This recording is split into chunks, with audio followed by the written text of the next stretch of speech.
Champions ట్రోఫీలో semi-final స్థానాలు ఖరారు చేసుకున్నాయి భారత్ న్యూజిలాండ్. కాసేపట్లో దుబాయ్ వేదికగా ఇరు జట్లు తలపడనున్నాయి. రెండు టీంలు మంచి ఫామ్లో ఉండడంతో మ్యాచ్ రసవత్తరంగా జరగనుంది. ఇక ఈ మ్యాచ్ విజేత గ్రూప్ టాపర్గా నిలుస్తోంది. నాకౌట్కు ముందు జరుగుతున్న ఈ పోరుతో స్పిన్నర్లపై తమ ఆట తీరును మరింత మెరుగుపరుచుకోవాలని భారత బ్యాటర్లు భావిస్తున్నారు.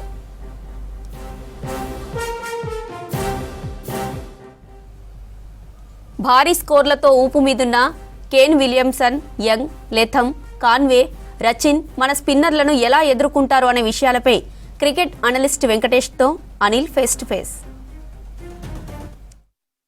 ఐసీసీ ఛాంపియన్స్ ట్రోఫీ లీగ్ దశలో చివరి మ్యాచ్ అది న్యూజిలాండ్ తర్వాత ఇండియా మధ్య ఈరోజు జరగబోతుంది. అంటే ఇదివరకు అటు న్యూజిలాండ్ కానీ ఇటు ఇండియా కానీ అన్ని మ్యాచ్ల్లో గెలిచి రెండు టీంలు కూడా చాలా బలంగా ఉన్నాయి. సో ఈరోజు జరగబోయేటువంటి ఈ మ్యాచ్కి సంబంధించినటువంటి సమీకరణాలు ఎలా ఉండబోతున్నాయి, సో ఈరోజు జరిగేటువంటి మ్యాచ్కి సంబంధించినటువంటి సమీకరణాలు బలాలు ఎలా ఉండబోతున్నాయి అనేటువంటి విషయాలను మనతో పాటు క్రికెట్ ఎక్స్పర్ట్స్ వెంకటేష్ సార్ ఉన్నారు. మరిన్ని వివరాలు అడిగి తెలుసుకుందాం. సో ఈరోజు జరగబోయేటువంటి మ్యాచ్కి సంబంధించి బలాలు కానీ తర్వాత అవి వరకు రెండు టీంలు కూడా గెలిచే ఉన్నాయి. ప్రతి మ్యాచ్ రెండు గెలిచే ఉన్నాయి. సో ఎట్లా ఉండబోతుంది ఈరోజు మ్యాచ్? ఈరోజు చాలా టఫ్ మ్యాచ్ అనిల్, ఎందుకంటే ఇండియా న్యూజిలాండ్ చాలా ఇంప్రెసివ్గా స్టార్ట్ చేసి ఆడిన అన్ని మ్యాచ్లు గెలిచారు. అండ్ డెఫినెట్లీ ఇంతవరకు ఇండియా ఏంటంటే పాకిస్తాన్ మీద బంగ్లాదేశ్ మీద గెలిచింది. అవి పెద్ద స్ట్రాంగ్ టీమ్స్ ఏం కాదు. But this team New Zealand very strong. So ఇండియాకి రియల్ టెస్ట్ ఎక్కడంటే ఈ న్యూజిలాండ్ టీంతో, ఎందుకంటే వాళ్ళ టీంలో కూడా ఆల్రౌండర్స్ ఉన్నారు, మంచి బిగ్ హీటర్స్ ఉన్నారు. మనకి స్పిన్ బలం అనుకుంటే వాళ్ళ దగ్గర కూడా మంచి స్పిన్నర్స్ కూడా ఉన్నారు. సో ఏ రకంగా చూసుకున్నా it is going to be tough match.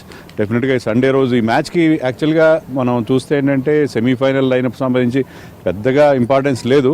But still India New Zealand ఫైనల్లో కూడా ఈ రెండు టీమ్స్ ఆడతాయని చాలామంది భావిస్తున్నారు. కాబట్టి ఈ మ్యాచ్ ఫైనల్కి ఒక డ్రెస్ రిహార్సల్గా ఉండే అవకాశం ఉంది. సో ఈరోజు జరిగే మ్యాచ్లో ఏమైనా మార్పులు ఉండే అవకాశం ఉంటాయి, ఎందుకంటే అన్ని గెలిచారు, సెమీస్ కూడా చేరింది, ఏమైనా రెస్ట్ తీసుకునే అవకాశం ఉంది? ఈ రోజు మ్యాచ్లో మరి రోహిత్ శర్మ ఫుల్గా ఫిట్గా లేడు, అతని హ్యామ్స్ట్రింగ్ ప్రాబ్లం ఉంది. మరి అతను రెస్ట్ తీసుకుంటాడా లేకపోతే ఈ మ్యాచ్ ఆడతాడా అనేది క్వశ్చన్ మార్క్ ఉంది. అతనైతే ఫిట్గానే ఉన్నట్టుగా మన టీం అసిస్టెంట్ కోచ్ కూడా చెప్పాడు. బట్ ఏంటంటే ఇండియా ఈరోజు మ్యాచ్ ఆడతారు, మళ్ళీ 4th రోజున సెమీఫైనల్ ఆడాలి. జస్ట్ 1 డే గ్యాప్లో మన సెమీఫైనల్ ఆడాలి. కాబట్టి ఆ రిస్క్ తీసుకుంటారా లేకపోతే రోహిత్ని ఆడిస్తారా? అలాగే మన కోచ్ చెప్పింది ఏంటంటే బౌలర్స్ని ఫ్రెష్గా సెమీస్కి ఉంచే ప్రయత్నం చేస్తామని చెప్తున్నారు. సో షమీ డెఫినెట్గా ఈరోజు మ్యాచ్లో ఆడే అవకాశం లేదు.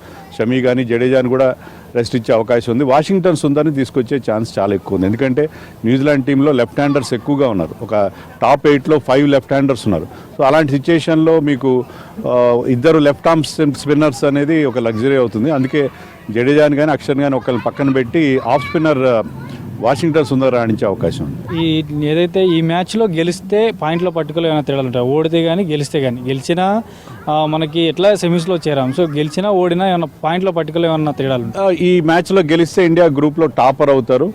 మన సెమీఫైనల్ ఎక్కడనేది డిసైడ్ అయిపోయింది. 4th రోజునే జరుగుతుంది, అది కూడా దుబాయ్లోనే జరుగుతుంది. అంటే ఈ టోర్నమెంట్కు ఉన్న హైబ్రిడ్ మోడల్ వల్ల మన సెమీఫైనల్ ముందే ఫిక్స్ అయిపోయింది. బట్ మన అపోనెంట్ ఎవరనేది ఈరోజు మన విక్టరీని బట్టి డిసైడ్ అవుతుంది. ఒకవేళ మనం కనుక ఈరోజు మ్యాచ్లో గెలిస్తే అవతల గ్రూప్లో 2nd ప్లేస్లో ఉన్న ఆస్ట్రేలియాతో ఆడతాం. అట్లా కాకుండా మనం ఈరోజు మ్యాచ్లో ఓడిపోతే మనం సౌత్ ఆఫ్రికాతో ఆడతాం. అది కూడా దుబాయ్లో జరుగుతుంది. బట్ మన అపోనెంట్ మారుతారు, సౌత్ ఆఫ్రికా. యాక్చువల్గా ఆ రెండు టీమ్స్ కూడా ఇప్పటికే దుబాయ్ చేరుకున్నాయి. సో ఎవరైతే ఇక్కడ సెమీఫైనల్ ఆడతారో ఆ టీం ఉంటారు, మిగతా టీము అవతల టీము లాహోర్ వెళ్ళిపోతుంది. అంటే న్యూజిలాండ్ కూడా మనకు గతంలో మనతో జరిగినటువంటి టెస్ట్ సిరీస్ కూడా క్లీన్ స్వీప్ చేసింది. సో ఈరోజు ఏమైనా ఇంకా న్యూజిలాండ్ ప్రభావం మనపైన ఉంటుందా? New Zealand is a very strong team. ఇటీవల మనం చూసాం టెస్ట్ సిరీస్, అది డిఫరెంట్ ఫార్మాట్ కావచ్చు. మన ఇండియా వచ్చి మన గడ్డ పైన ఎప్పుడు లేనట్టుగా మన 3-0తో ఓడించారు. ఆ టీంలో మన టీంలో ఉన్నట్టు సూపర్ స్టార్స్ ఉండరు, కానీ ఏంటంటే వాళ్ళందరూ కూడా బాగా పర్ఫామ్ చేస్తారు. They always punch above their weight. So New Zealand టీంని ఎప్పుడు తక్కువగా అంచనా వేయడానికి వీలేదు. ముఖ్యంగా ఫీల్డింగ్ అనేది వైట్ బాల్ క్రికెట్లో చాలా important. They are probably the best fielding unit in the entire tournament. So వాళ్ళ ఫీల్డింగ్ వల్ల మీకు చాలా డిఫరెన్స్ వస్తుంది. మంచి క్యాచ్లు పట్టుకోవడం, హాఫ్ ఛాన్సెస్ని క్యాచెస్గా కన్వర్ట్ చేయడం, ఒక 20-30 రన్స్ వాళ్ళ ఫీల్డింగ్ అబిలిటీతో సేవ్ చేయడం, ఇవన్నీ కూడా చాలా ఇంపార్టెంట్ మ్యాటర్ అవుతాయి. కాబట్టి I think New Zealand on paper చూస్తే మన టీం కంటే అంత స్ట్రాంగ్గా కనబడదు, కానీ they are really very strong. వాళ్ళని ఏమాత్రం లైట్గా తీసుకోవాల్సిన పరిస్థితి లేదు. టాస్ నిర్ణయం ఏం తీసుకుంటే బాగుంటుంది? టాస్ అంత ఇంపార్టెంట్ కాదేమో అనుకుంటున్నాను, ఎందుకంటే అక్కడ డ్యూ ఫ్యాక్టర్ ఏం లేదు, డ్యూ పడట్లేదు, మంచు పడట్లేదు.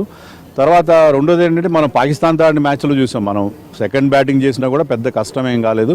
ఫస్ట్ బ్యాటింగ్ సెకండ్ బ్యాటింగ్ పెద్ద తేడా ఉండకపోవచ్చు. పిచ్ కూడా ఏంటంటే మీకు వారం రోజులు టైం దొరికింది క్యూరేటర్కి. లాస్ట్ మ్యాచ్ సండే జరిగింది. సో 1 వీక్లో వాళ్ళు మంచి బ్యాటింగ్ ఫ్రెండ్లీ పిచ్ చేయొచ్చు. కానీ ఇంకా స్లోనే ఉంటుంది పిచ్.